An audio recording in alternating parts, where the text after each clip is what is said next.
gondolom, hogy a Miskolci Egyetem Bölcsészettudományi Karán jó hallgatónak lenni.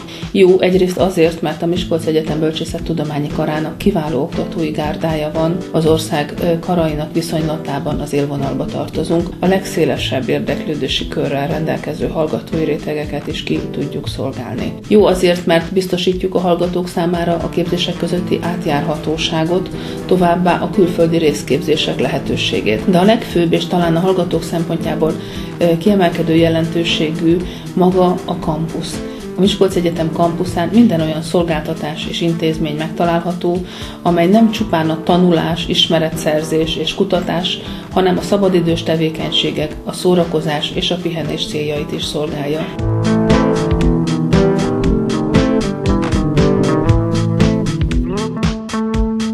Továbbá feltétlenül meg kell említenünk a selmeci hagyományokat. Ezen az egyetemen olyan diákélet zajlik, amely emlékezetes, itt töltött időszakot eredményez hallgatóink számára.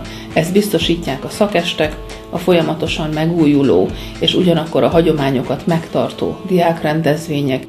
Mondják is, hogy a selmeci hagyomány közösségteremtő, mert aki megkeresztelkedik, elvégzi a balekoktatást, az bekerül egy olyan közösségbe, ahol sokkal inkább olyan barátokat fog találni, akik elkísérik akár egész életükön át.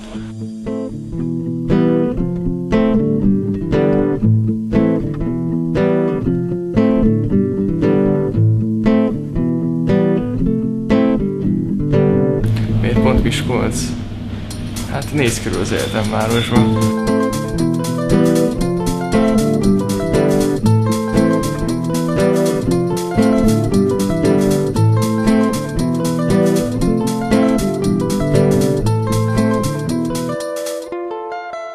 Én szeretem Miskolcot.